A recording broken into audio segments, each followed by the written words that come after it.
Okay, this is the 2021 paper, Tech Free, question 18. The differential equation can be used to determine the current at time t seconds with voltage V in an electric circuit containing a resistance R, where K, R, V are positive constants. Really important to know that. Assuming that there is no current in the electric circuit initially, that's going to be important, no current initially, show that the size of the current can never be greater than V on R. So let's look at solving this. So I'm going to first off go is V minus Ri. Okay, so that's where we're going originally.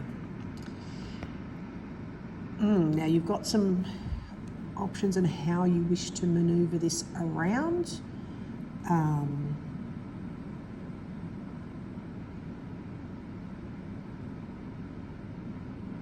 Just making some considerations for what I want to do. Now I'm going to bring the dt up this side. The i's got to go down this side. The k, do you leave the k on the left side? Do you take the k to the right side? What do you want to do? You've got options. Well, we want to leave it on that side, or we want to take it to that side? Eeny, meeny, miny.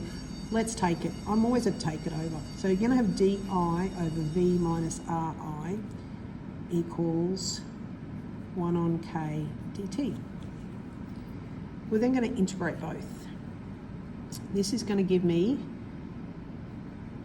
negative 1 on r ln v minus ri equals 1 on kt plus c. Cool. We've got to find c. Now we knew that t equals 0, I equals 0. So I'm going to find c. So negative 1 on r ln v minus 0, that'll be, equals 0 plus c. So negative 1 on r ln v equals c. So go back to my original, negative 1 on r ln v minus ri equals 1 on kt plus, I'm going to go 1 on r ln v.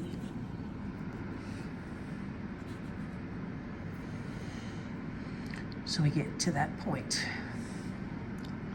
Okay? Where we want to go, let's bring the negative r over. ln v minus ri equals negative r on kt and plus ln v. So that works nicely, doesn't it? Now we want to go v minus ri is going to be e to the negative r on kt plus ln v.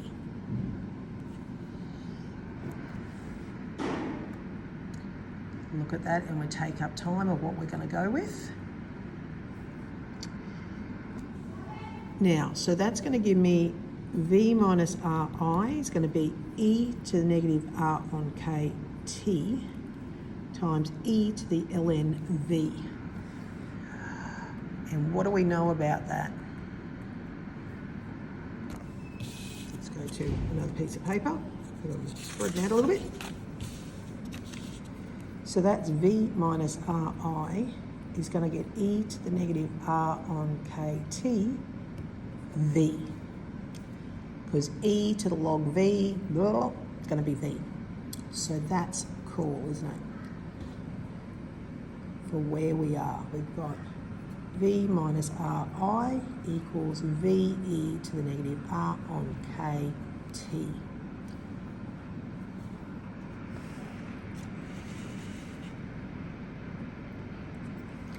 Now what do we know?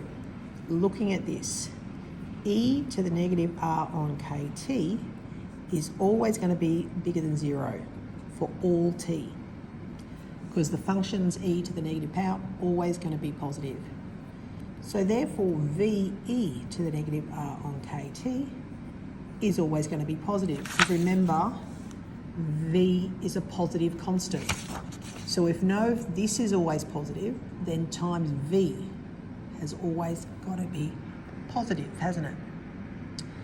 Now, because they're equal, okay, because of this, and they're equal, therefore V minus Ri always has to be bigger than 0. Therefore, V must be bigger than Ri. Therefore, bringing the R over, V on R has to be bigger than I. Remembering it is going to not change because in our question, R is positive. So dividing the R across is not going to change our inequality sign. So there we go. So that was what we were asked to find. So that show that the current is never bigger than V on R.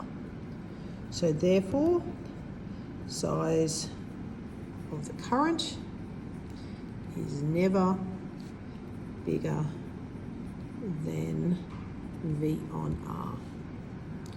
And we are done.